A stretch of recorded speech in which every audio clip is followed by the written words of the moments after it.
Friday night in Atlanta, Indiana didn't just win the Peach Bowl, they delivered a message.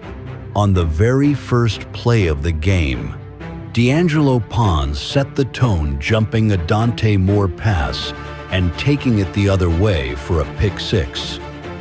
From there, the Hoosiers never looked back. Fernando Mendoza was near perfect, 17 of 20 for 177 yards and 5 touchdown passes.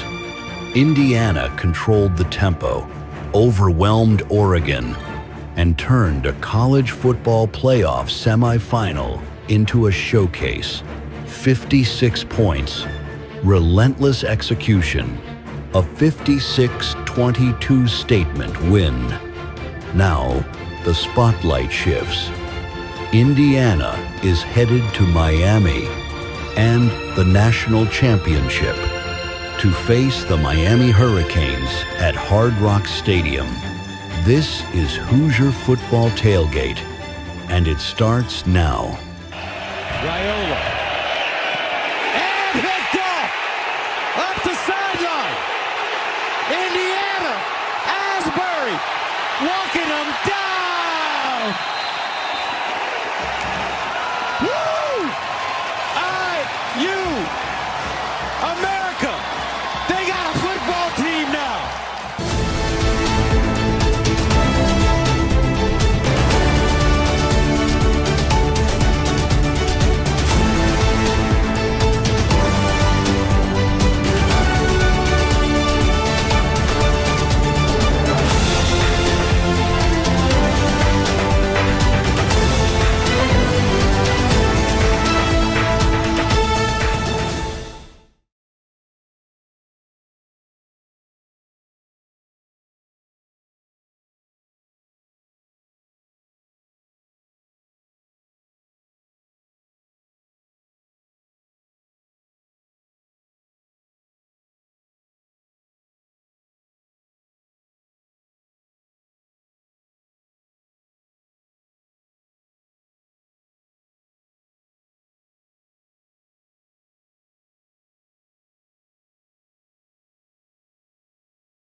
Situated, and I think you should hear me now. And got everything is situated now. But thanks for joining us here for the next hour here on the Hoosier Tailgate Live on thehoosier.com. And we'll get you all situated as the Indiana Hoosiers take home the Peach Bowl 56-22 over the Oregon Ducks, setting up next Monday night, a week from tonight's national championship game against the Miami Hurricanes, then the Hard Rock Cafe. And I got to think that right now there's a lot of people around the country, Indiana fans that is, that are just beside themselves to say that Indiana football will be playing for their first national championship title in the Rose Bowl, in the Orange Bowl this coming Monday. And just to make sure that you can hear me now, because everything says I am live and everything's on my meter says my sound is good. So if you could just give me either a thumbs up or a yes in the box, I'd greatly appreciate it. I'm going to keep talking like I know what I'm doing. How about that? But week from tonight in the Orange Bowl, Indiana will take on Miami Hurricanes, of which they are a 7-point favorite at this present time. And, you know, that game on Friday night was more than Indiana just making a statement. It was a full throttling of the Oregon Ducks, who made a multitude of mistakes.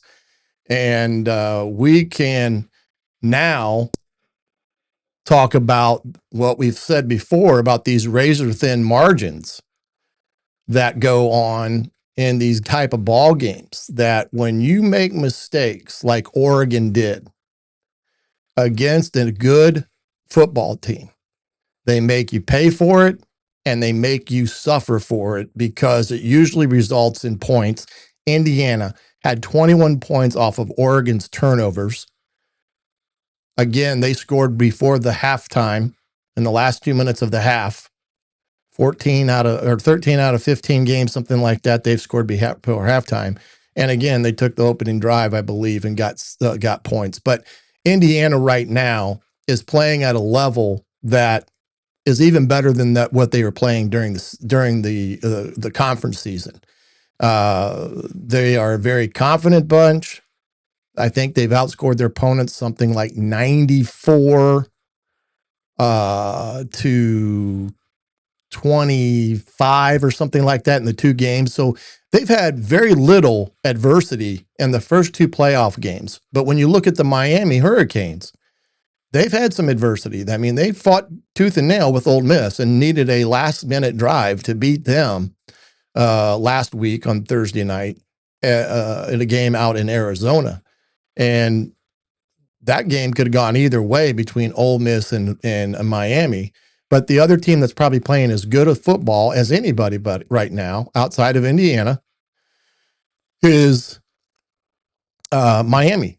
I mean, they're playing really good football. And Carson Beck has played at a level that, quite honestly, he's been playing lights out. And they got a defense that can also make plays. And probably when we talk about this on Thursday night, we'll find out that probably per man, in terms of athletic ability, 5-star, 4-star, however you want to look at it, they're going to have more than what Indiana has in that category. Now, take that for what it means. It's not that, it doesn't have a lot of bearing on a game, as we've seen. But it does say that Indiana, that's how well they're going to have to play again to come away with their first national championship there at Hard Rock Stadium in Miami's backyard. So it's no easy task, but let's first get through this one. We'll get to Thursday a little bit later. But when you think about all this and you get into some of the storylines that we have seen here of late, first thing I wanted to touch upon was this transfer portal, of course, that is currently going on. It will come to an end 2 days from now. And now those that have been in the playoffs, they get like an extra 4 or 5 days in the portal because of being involved in the playoffs. But Indiana, again, has had some great pickups in the portal thus far, picking up 2 more today. A.J. Harris, a corner from Penn State, who is a really good player, another player that, brings Indiana a good cover corner. He's 6'1", 195 pounds, and he's a kid that just committed today, as did Shaz Preston, the kid from Tulane.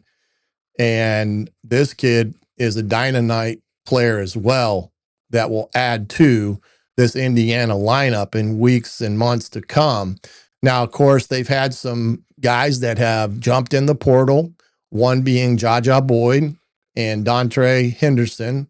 Both of those, Jaja Boyd is a cornerback and Henderson is a safety. And when you look at that, it's a couple things there to consider when we talk about these guys, Andrew DePepe and William DePepe, who those 2 kids just committed to UMass today. There's a couple things that goes with the portal. It goes good and bad. Good because you can find some really good takes like they have in terms of the players that Indiana has brought in. And it's one of those things that when you can pull in that talent, it's really an opportunity for them to get some replacements for guys that they're going to lose either by graduation or going to the portal at the same, or going to the league, coming out early potentially. But the bad part of it is this. The bad part of the portal is the potential of upsetting the apple cart. Kurt Signetti did say last Monday, he had some issues with some players that had some hurt feelings because they brought in portal commits at the position that they're playing, and he had to deal with those emotions in the midst of going to get into the national title game. And you can just summarize who some of those may have been that he had to deal with. Now, I don't know for a fact if Alberto is one of those because they bring in Josh Hoover, but you can just read between the lines that the Jaja Boyds, the Dontre Hendersons are guys that may have been impacted by positions that they play, that they brought in upperclassmen that they're going to probably be in front of come the spring and next fall. So it's a good, bad situation when you think about the portal. It hasn't impacted Indiana in the way that it may in a negative light to a degree, because their depth has been so depleted since Sig has gotten there and he's had to rebuild it. But now he's into his third group of recruits. That means they're going to be juniors a year from now. You got guys that are in the program that have been biding their time and maybe feel that they're ready for that next step, but they bring another guy in and that kind of ruffles some feathers.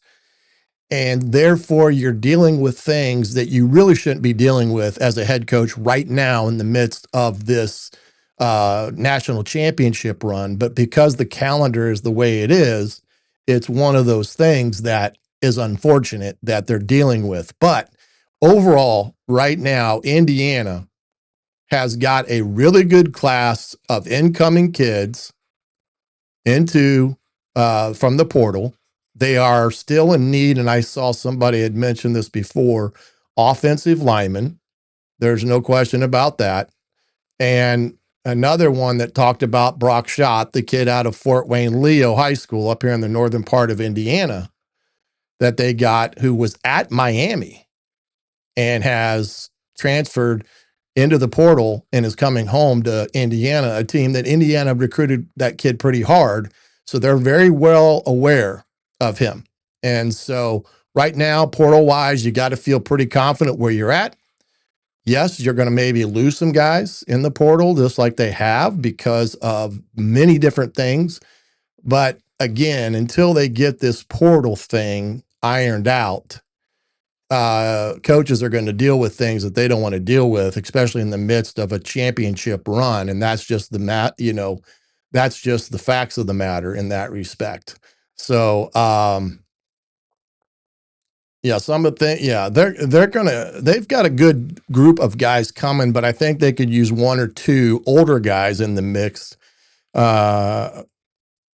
in that respect. So I do think it's going to be a thing that they'll get. And I think they got a good chance of the kid from Wisconsin out of the portal. And yeah, George, correct. I have broadcasted quite a bit of Brock Schott's former high school games, and he is every bit the player that he is, and he'll be a great addition to that Indiana program, especially at the tight end spot. But again, when you get into this week now, you're getting into the national championship storylines.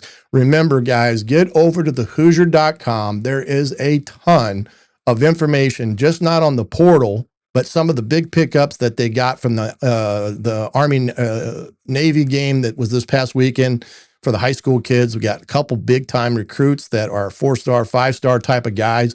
Get over to the Hoosier.com. full wall-to-wall coverage of all things in the recruiting portal, high school, you name it, right over there. The 50% offer is still on the table, or off the first year and things of that nature. Get over there. Great coverage. Also included in that coverage will be wall-to-wall coverage of this week leading up to the national championship game, including the presser that was today between Coach Signetti's presser today about the national championship game. You can get all that on the Hoosier.com as well as the YouTube page, and you could see some of that. It's about a 30-minute presser. It goes in a lot of depth, as well does Crystal Ball too.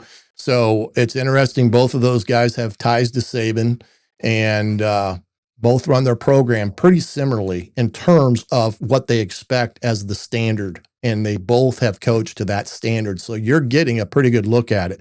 Just before I go on here anymore, let's get some people in here. Media's in. I love how the defense will be looking in 26 with the portal players. Yep, I think they're going to be strong. Yeah, Jason, we need some tight ends. There's no question about that. Yeah, Mario, he is a ball player. That is for sure. My daughter giving me advice on how to turn on my mic. I appreciate that there, Ash, as she's telling the old man what he needs to do. So if I wasn't for my daughter, I'd be lost, as they would say. But thanks for everybody stopping in and being a part of tonight's episode as we get going on here. But again, national chip storylines, there is a ton of them. Some of the qualifications of this being that is this Indiana team the greatest sports story of all time? And I don't know if you could sit here and say one thing of this or the other. I will say it's the greatest football story in terms of turnaround since Bill Snyder did it at Kansas State, where he used JUCO transfers to build up his roster and became a national power, because Kansas State at one time was at the depths of where Indiana was in terms of win-loss record, and especially in their conference. Now, he got hired. He went to the JUCO ranks, which is something that was new back then, recruited upperclassmen type of ball players, got experience in there. And from that point on, they kind of became a power in their conference back then. And then he did have some national recognition with those guys. But since that time, I would say this has been as good a turnaround because of the way it has been done in the history of college football, my opinion in that respect. The other thing with the storylines with the national championship game as well is the ticket prices. As we can see, the ticket prices have not been cheap, as much as $3,500 up to $6,000 in some respects. I know that Indiana fans that are season ticket holders, or at least I did see something, that they were able to get some type of discount because of being season ticket holders, which kind of cut the prices pretty extensively. But I don't know why, other than supply and demand, why these ticket prices are through the roof. And even some of the people that are Miami fans are having a hard time with this because of the same thing, that it's becoming a very, very big issue with everything in terms of cost. And so I don't know the reasoning behind all this, but other than the great capitalism society that we have, that supply and demand makes the product price go up, and therefore there are people out there that will pay that, and they will have a sellout crowd there. Now, how many of that will be, I don't know in terms of Indiana fans, but Indiana fans have traveled for the first 2 weeks, turning the first two playoff games, the Rose Bowl and the Peach Bowl, into a hostile home crowd for Indiana. And it's been kind of cool to see that at the Peach Bowl estimated was like 90% Indiana fans. And so you got to give them credit where credit's due for, these people, these Indiana fans coming out and supporting the Hoosiers, especially in environments that could have very well been dominated by the opposing teams when you talk about Oregon and Alabama. Now, whether that will carry through this week at Hard Rock, we'll see. But we'll talk about it. And the thoughts on that is just the thing that I don't know what they can do with it, whether the NCAA or the college football can do something with it. I know that the kids get an allotment of comps. Now, I don't know how many. And I do think there's ways to reimburse travel, or there used to be a way to reimburse travel for kids' parents and stuff. I don't know if that's still effective or not in that respect. Hoosiers open up a 7.5-point favorite at MGM. And I don't sit here and think that you can blame them for putting Indiana as the favorite right now. And it's going to be a heck of a game. And on Thursday, we'll talk more about the Miami Hurricanes and what Indiana will face in this game coming up on Thursday. And it should be a dandy of a ball game between two teams that are playing really good football, led by two NFL quarterbacks. Carson Beck has been playing at a high level, and because of that, Miami has been playing at a high level offensively. And he's kind of Carson Beck's one of those guys, if he's on, he's pretty tough to beat. If he's off a little bit and throwing interceptions and making bad decisions, that's when he has gotten in trouble, and the teams that he's been on has gotten in trouble when he has not played his best because of they never maybe didn't have a running game as good to support him, and a lot of it fell on his shoulders in that respect. National impact and all that, I think the answer to that is this. The national brand that Indiana has now created is going to open the doors of recruits in terms of the potential of getting a 4- and 5-star recruits now to look at Indiana pretty seriously. And the fact that it's also going to do great things for the university. Their applications have already been up in terms of admission. You've got a largest alumni base that is jumping on board in terms of their financial contribution to the university. And these are the type of things that I have said all along. Your athletic department, and college presidents will not like me saying this, and I don't care if it's at the P4 level or at a Division III level. Athletics is the front porch of your university or college. And if that front porch does not look sparkling clean, nobody is going to knock on your door. And what I mean by that, when you have winning athletic programs, especially the footballs, the basketballs, the premier sports, people will want to go to that college or university in droves because they want to be associated with teams that win. And Indiana is exploding right now in that respect. And so that is some of the national landscapes that we've seen in that respect. But it's going to be a dynamite opportunity for Indiana when it comes into this week ahead, as well as months ahead, as it pertains to how will it impact the university on all fronts. And it's going to impact it in a very, very positive way in that respect. So Robert saying he's seen as much as 8.5. Well, that I wouldn't be surprised in that respect, Robert, to see that, because some sites may be a slight difference. The one that I saw was 7.5, but that was when it first came out, kind of right after Indiana's win at the Peach Bowl. Let's get into this game on this past Friday night.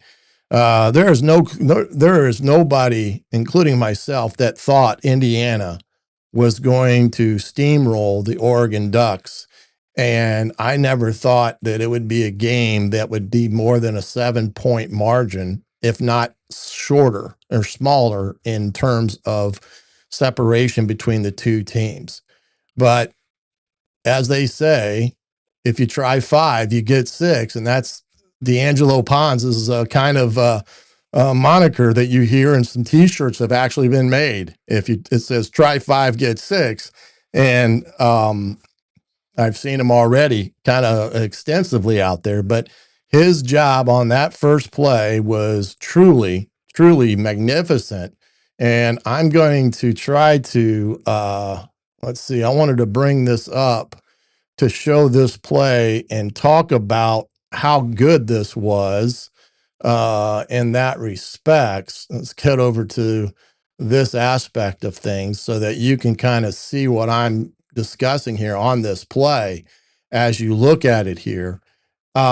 Indiana, this is one thing that this defense does a great job of. And right now, when you look at this, you're getting a shell look by the defense. 2 high safeties, pre-snap look, pretty defined in that regard to the quarterback. So you think of this and you've got 5 guys at the line of scrimmage, 2 linebackers. You've got like a pretty good look here at everything. The one thing that you want to look at is D'Angelo. When you get people that condense their formations, they're going to put their corners with leverage on the outside to keep the outside leverage, because they don't want to give up the outside, because there's a lot of room to the boundary in that respect. Now, at the snap of the ball, what you're going to see is an immediate rotation by Indiana, where Kamara is going to drop here. D'Angelo is going to kick this third. He's got that third, and they're going to play ball from there in this respect. And the thing that Dante Moore does incorrectly here, he shouldn't even be looking at this throw because of what leverage D'Angelo Pons is showing here. So when you roll it, as you can see, Indiana's gone to kind of a 3 deep look here. You can see the rotation. You can see Moore there coming down there. Kamara's going to force the rush and then bail, and then that. And then when Dante Moore gets to throwing it, he's kind of staring down, and D'Angelo just sits on the route, and he just steps in front of a very poor football through that Moore throws, and he gets the pick 6 to start the game.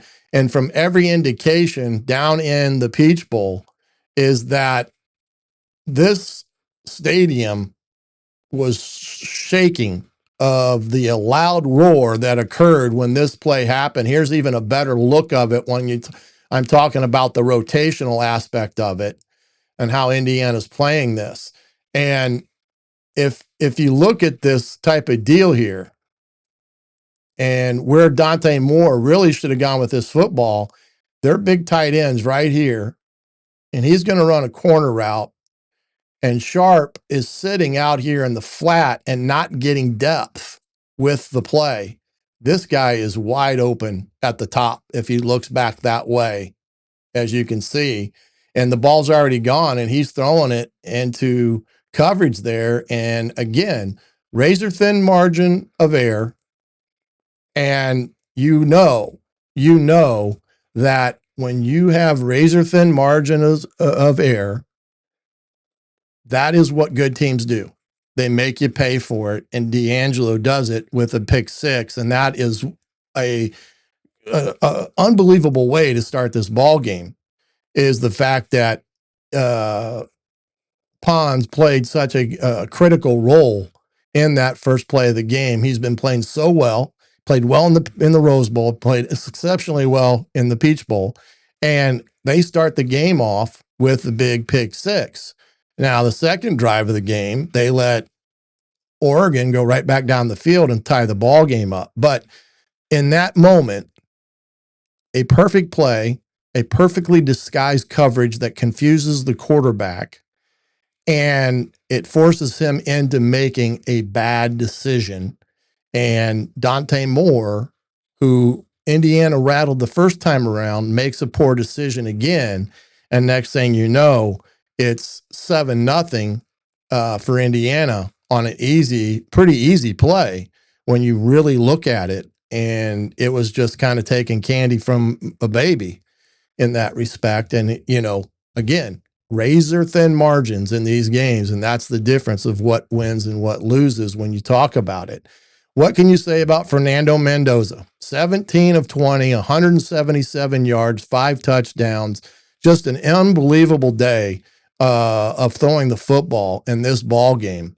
And you can say all you want about his makeup as a quarterback. I think he will be the number 1 draft pick of the Los Angeles Raiders, or the Las Vegas Raiders now. But he had another game where for 2 weeks now, he's thrown 5 incompletions. And later, when I show you some of the throws that he made in this ball game, you will understand why he is such a good quarterback and how tight of a spiral he throws, the point of accuracy that he has, and right now is playing better than any quarterback in the game. And that is giving Indiana the biggest chance of winning is because of his play. And he's pretty much done it all year. Now, there have been games he has been shaky in. The Purdue game, for instance, in a very cold and night in West Lafayette, he wasn't great in that environment. But in those cold environments, sometimes that's why you got to be able to run the football. Nothing changes. But when he's been called on to make a play, he makes the play. And that is just something you don't see a quarterback do as consistently as he's done it, unless you've been in the NFL for decades and you're Aaron Rodgers or Tom Brady or things of that nature, that it's second nature to them to go out and make a play that, provides big plays for their offense. But again, everything that Fernando did was flawless. The efficiency was crazy. He's just an elite quarterback in that respect. He's just an elite quarterback that does things at a level never seen before. And I also, again, will commend Coach Shanahan and their game plan, offensive game planning that they've had for 2 weeks has been on point, and it's allowed this offense to get themselves in rhythm, including Fernando, but also their run game. And their run game on Friday night was, again, pretty darn good. I think they had up 185 yards on the ground again. And while they didn't roll up the big numbers in terms of total offense and, the PlayStation type of numbers, they did what they needed to do to take control of the ball game that got out of hand pretty much by the third possession of the game in 21-7 after a few turnovers.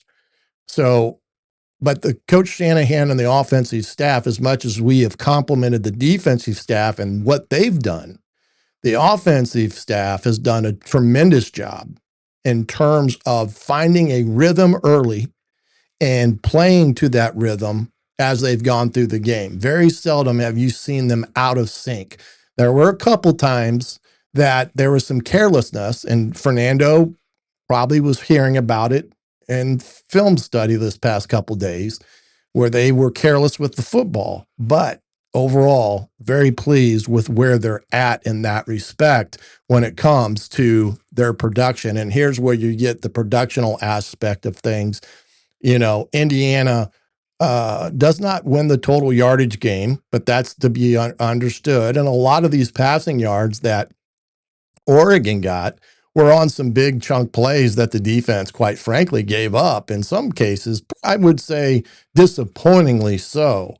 There were times in this game, especially early on, and I think it was alluded to in that second drive for Oregon, Indiana was having some communications problems with people getting lined up. So it's not a situation where you can have those type of errors and and survive. But in this game, they were on point with everything in terms of what they did offensively, balanced on offense, 11 of 14 on third down conversions, just again, unheard of type of numbers, 21 points off of turnovers. I mean, that's the ball game. I mean, right there, you can see the ball game and in terms of what Indiana was able to do in this game, and just total control from point, you know, A through point Z, that they were able to control this game in terms of offense and what they were able to do. But you got to understand that this offense right now and defense is playing some great football. When you talk about complementary football, they've done things that offense has set up the defense, defense has set up the offense. Kicking team has done their part in this equation as well. Indiana controlled the tempo basically from start to finish. They dictated the pace. They won the situational football, and they never gave Oregon a chance to establish any type of rhythm offensively, other than a few times that they were able to put some drives together. But for the most part, Oregon was out of sync from point one of this ball game. And it was all due to the preparation that the Indiana staff defensively and offensively put a game plan together that gave their guys the best chance to win a game if they executed it at a high number.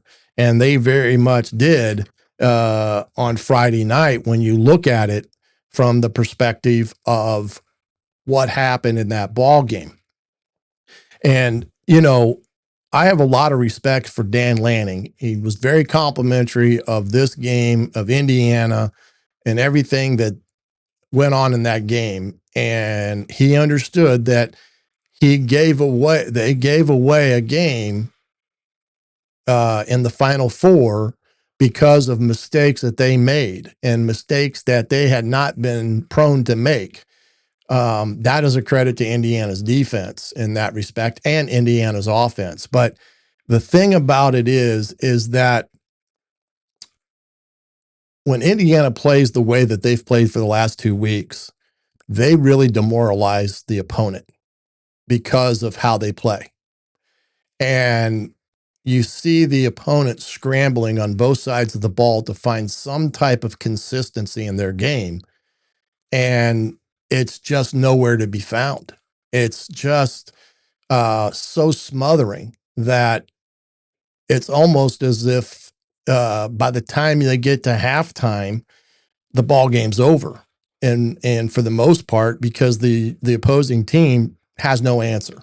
And that is a very hopeless feeling as a coach when you can't move the football a lick and you don't have an answer to how you should go about moving it, because the team across from you is just better than you are from A to Z.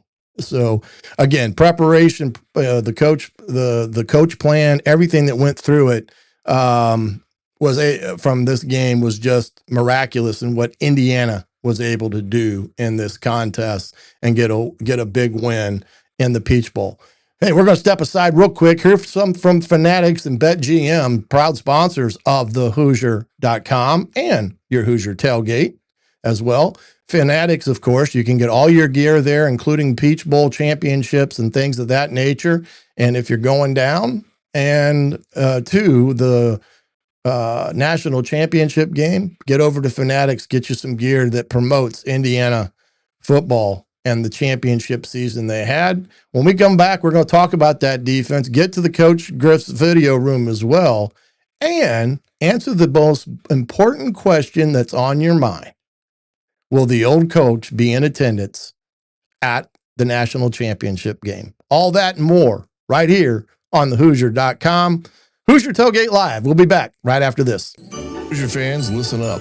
This is the coach, Shannon Griffith, and if you're gearing up for the game day or gearing up for the holidays, the Hoosier Tailgate storefront on Fanatics has everything you need to rep the cream and crimson in style. From official Indiana Hoosiers game day apparel, hoodies, hats, and sideline gear, to tailgating essentials and accessories, this is your one-stop shop for all things Hoosiers. And with the holidays right around the corner, it's the perfect place to grab cold weather gear, stocking stuffers, and IU gifts for the whole family. And here's the kicker. When you shop through the Hoosier Tailgate storefront, you unlock exclusive discounts across Fanatics. More Hoosier swag, better prices, and gear you won't find anywhere else. Ready to load up your cart? The link is easy to find. Just head to my Hoosier Tailgate Twitter page and hit the link in my bio. You can also find it in every YouTube description and all of our Hoosier Tailgate podcast episodes on your favorite platforms. So don't wait. Rep the Hoosiers proudly and save big. Visit the Hoosier Tailgate storefront on Fanatics today, because the best fans in the Big Ten deserve the best gear in the Big Ten.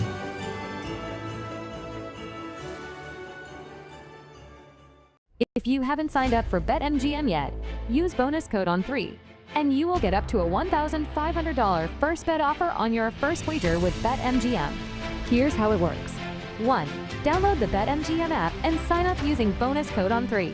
2. Deposit at least $10 and place your first wager on any game.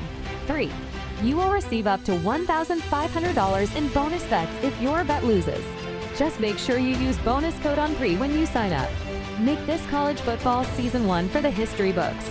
Make it legendary. Don't forget, if you haven't signed up for BetMGM yet, use bonus code on3 and get your $1,500 first bet offer today.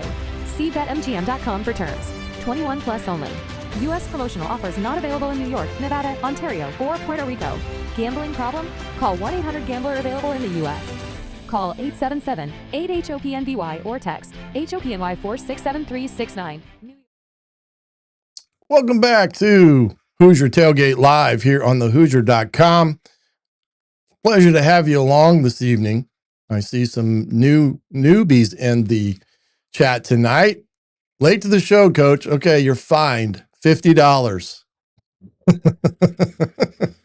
or 200 yards of up downs. How about that one? Right? Saw some other ones that maybe be new to the chat and such, and appreciate you coming by and being a part of it. Kim, English, appreciate your coming by and being a part of the broadcast tonight. And we hope that you enjoy the show. And again, trying to give you the best coverage on Indiana football that you can find out there on the great World Wide Web. And for that matter, we try to get you each and every week up-to-date information about games as well as recaps of games. And then as we move into the off-season, which there will be an off-season after this last game Monday night, we will move officially into the off-season, and we will be in a once-a-week mindset through the most of March or most of February and up through the time spring ball starts. But we'll get more into that once we get by all of the fun stuff first. But, talking about this defense again, they won the night, and we've said along the defense has been something that you would say has carried Indiana for the most part of the year. And I don't mean that as a negative towards the offense, because don't get me wrong, the offense has been superb, but Indiana's defense has set the tone in many different ball games by what they have done. And nothing was like it was on Friday night when Indiana's defense opens up the game with a pick six. Now, you don't want to see what happened the second drive after you get the big pick six and you let them go down on a 11-play drive, I believe, and tie it back up. But at the same time, that's when the offense steps in and Russell's back the lead on their first drive of the game.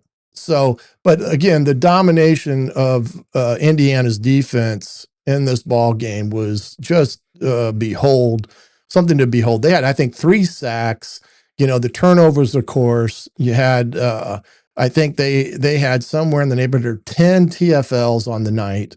Again, how about Ndukwe? How about that kid? You lose, Wyatt. You lose Stephen Daly. The end of the world is coming because we lose Stephen Daly to a freakish injury in the Big Ten championship game after the celebration. And everybody is thinking, oh no, we are finally going to be exposed. Or at least that was some of the mindset of some of the experts, at least they were there. But Daniel Ndukwe comes in, and that kid had a hell of a game in Friday night. I think he had 2 sacks. He had a forced fumble, the block punt. I mean, just a miraculous game. And that's a credit to that kid to staying engaged, waiting when that opportunity was given to him, he was able to take it and run with it. Because if he would have gone out there and fallen flat on his face, he probably may have not gotten another chance. But because he waited his turn, but still was working his craft, preparing in the background, when the opportunity to play and rise to the occasion like the kid did, he went out and made plays. And as Brian Haynes would say to you, it's the next man up mentality. And it doesn't matter who's playing at the next position or who's the next name called, because they are fully aware of the guys that are tuned in and locked in each and every week when it comes to being ready to play. And that Friday night, Indiana's defense and Daniel showed why. When your number's called, you got guys stepping up and making the play. And Indiana has been able to do that all year long in that respect. So good for Daniel and what he was able to get done in that game, and led to some of the big plays that kid had. And it was just a great thing to see when it comes to seeing kids like that get an opportunity, rise to the occasion, and make plays. And he's done it for 2 weeks, but it really came to the forefront in the Peach Bowl. And he's going to have another great week. There's no question they're going to have another great week in that respects and stuff.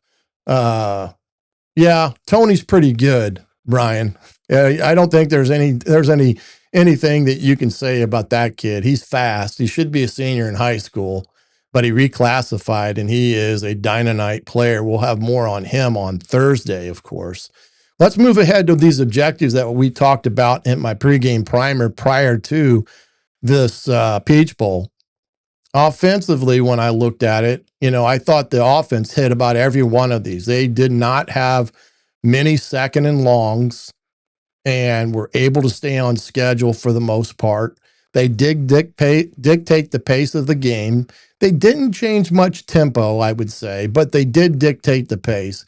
They neutralized the 2 edge rushers that I talked about, and how good those 2 end rushers for Oregon were. But again, Carter Smith and whoever they've used at right tackle, you could talk about all 3 of those guys that they've circled in there, but they've all done a great job. That whole offensive line as a whole has done a great job. And the edge pressure that Oregon loved to utilize in their pass rush was fairly neutralized. They didn't have many negative plays at all. There were a few, but not many. And their red zone efficiency, again, was lights out when it comes to what they were able to do once they got the ball inside the red zone. On defense, they did get Oregon off schedule. They did that. They did not eliminate the explosives. There were quite a few explosive plays for Oregon. Now, Indiana did ultimately have more explosives, I believe, than Oregon did. But Indiana let some explosives that they have not gave up in quite a while. And They had them once back at the 1 yard line. It was 3rd and 11. They threw a streak down the left-hand side and they made a play. That was a throw up ball and they made the play.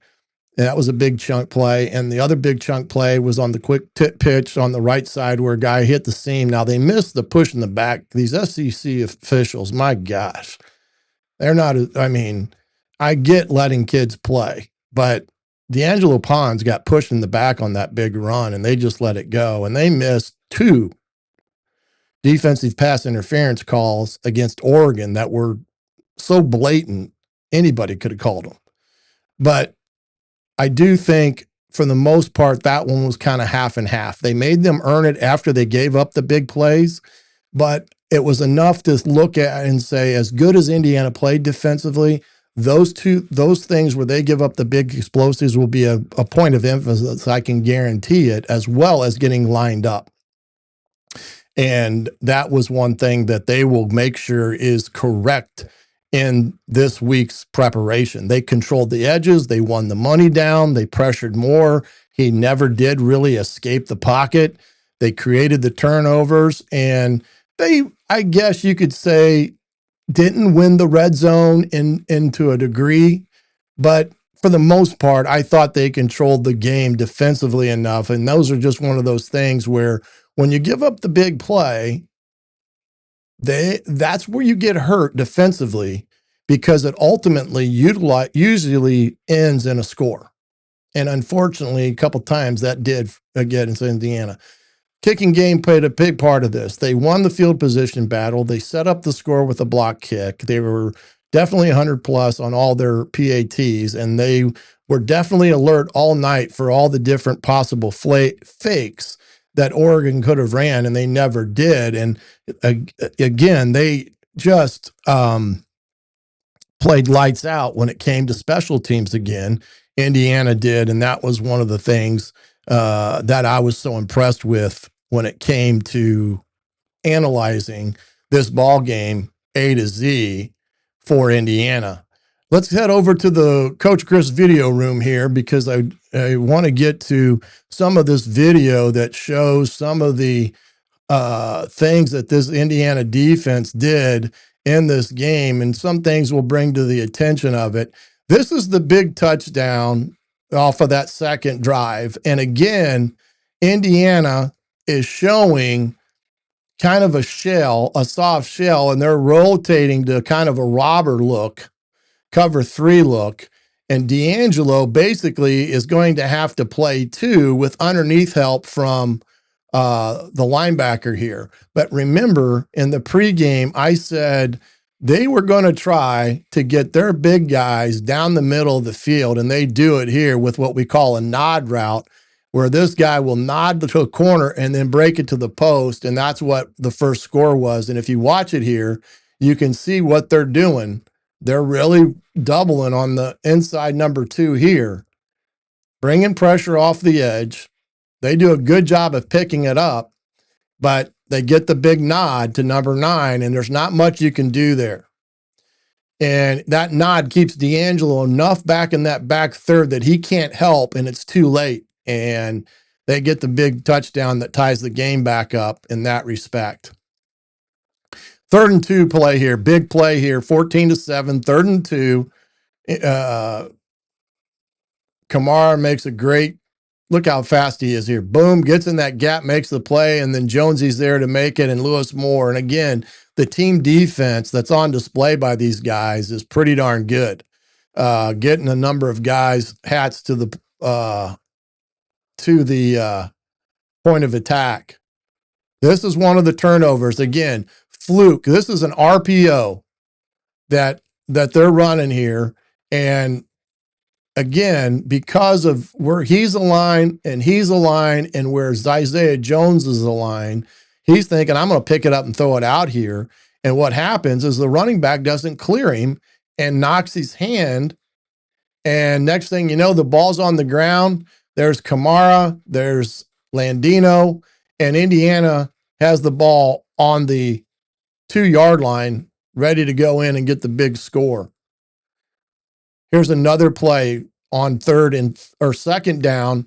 Great job here. This is one of those plays that shows how second effort gets you the play on this twist at the top. Watch Tucker up here. He's going to fall down or slip, but he gets up and then he makes the sack. Down he goes. Second effort, boom, right there. And just great effort by the D-line at that point in time. And then here is one of Van Duque's sacks on 3rd and 12. Again, Kamara, a big rush, does a great job with Isaiah Jones on the twist. They got the scheme of it. They run it to perfection and great coverage. Indiana's in a kind of a man-free concept, and they do a great job of getting the sack on 3rd and 12 against Oregon. And here's the other sack that Nduque gets but causes a fumble. What you're going to see here is a big twist. He's going to come up and then he's going to rip underneath, and that's what's going to free him up right there. Boom. Landino does his job, gives up his body so his teammate can go make a play, and he does, and there it is. That's just perfect, and Landino, because of his effort, gets the big turnover. 3rd and 7, again, this is right before half. There's this nod, there's the nod route again, and Indiana is going to have to be really cautious of this because this is something that Miami will try to exploit, and they're vulnerable right there by what they're playing. And this is a good job by Dante Moore reading the coverage, understanding it, and making the throw. But it didn't hurt them because they missed the field goal right after that. And then this is one of the big plays right here on the quick pitch. Again, the ball game, listen, the ball game is totally in hand, right? And there's nothing there that's going to say, oh, why did they give up a big play here? But I guarantee you, because Indiana has a standard that they play for, this play will be talked about in the meeting rooms come the other day because it cost them a big play. And what happens is here, they get out of sorts, and you got to play over top of things sometimes. And Fish comes underneath, think he's going to get it. He gets picked off. This guy's getting double teamed. Sharp does what he's supposed to do by just turning it in there. And we got guys diving. Isaiah Jones tries to make a play, misses. And then we miss there by Lewis because he's trying to dive and get him. And next thing you know, it's 88 out the gate. Now, here's the push in the back that I could not believe did not get called. It is as clear as day right there to me. That's a push in the back all day long and even on Sunday. And why that wasn't called, I have no clue. But that to me was a push in the back all the way. Great effort here by Hardy and Farrell to prevent it from being a big touchdown, but then they got it in the next play. We'll come back to that kick, but here's that 3rd and long where this should not happen. I mean, everybody's in great position, but here's the thing. Sometimes they make plays too, and this kid made a great play over D'Angelo on a throw-up type of ball. So there's times where you look at that and you think, oh, why did you give up that play, 3rd and 12? Well, you can't. Those are the plays that you don't want to give up, especially after you have a great play by your punt team, downing it on the 1-yard line, and next thing you know, you give up the big play, and it hurts you in that respects. Now, looking at some of these offensive plays quickly as much as we can here, these are some of the throws that were made. This is a contested throw. Again, back shoulder, perfect execution, and there's nobody better using his body than Surratt. I mean, this kid doesn't have a prayer of defending that. And why pass interference wasn't called there or not, I don't know. But again, those type of plays are few and far between. This ends up being a big play. 3rd and 4, Nowakowski Good route. Like to see him push it a little bit more vertical. But there's a kid out of Wisconsin that everybody said he couldn't catch the ball. Roman Hemby with a big run, offensive line getting it done again. It's just they just do a great job with their scheme and have done the last couple games. And this is a great gap scheme. I love this play. Outside zone concept. Look at the guard pull or Carter Smith. And what they do is they bring in another extra O lineman and put him at the back, this tight end position to get an extra body in there.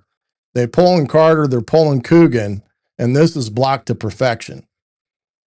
Boom, boom, and down the sideline, Roman goes, and that's a big-time play when you think about it. And then here's an RPO. So Fernando has the two. He can hand it off, or he can throw it out here. He's reading man-to-man, and he's going to throw that little corner route, which is a great blitz beater, or he can throw it to Surratt on the quick slant. He's got two-way go here.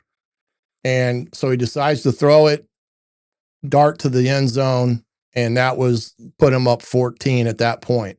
And here's a better angle from it, from the ESPN copy, as you can see the RPO action here of what could have happened in that case if they wanted to.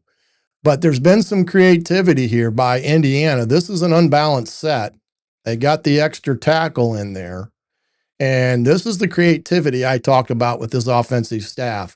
When they do some things, this is a heavy run set, of course, but now they put a pass play in it because they can have these two guys on the south side, their two best receivers, and just a great throw and catch given them there. This is after a nice run. Keelan Black blowing it in from 1 yard line. Again, guys coming off the ball and getting it in the end zone is the key thing there. And then here is another contested throw, back shoulder. And I think Fernando's gotten better at this throw than he was earlier in the year. The back shoulder stuff, I do think he's done a great job when it's come to that. But here's the play action pass over the top to Charlie B, who a kid that has just been tremendous all year long. When he's another kid that's got a shot at it. This puts up Indiana 28-7, and that's pretty much the ball game when you think about it there. But I do want to show you two of the kicks that ultimately played a huge part in this ball game. Here's the one punt. Charlie Becker gets down there. He's the gunner at the top, and he gets down there to make the play at the 5 yard line. So here's a guy that's playing a lot of snaps, also on kick team. This is Ndukwe and his block. You're going to see it from this angle here. He does a great job. Boom, right there, gets a hand on it.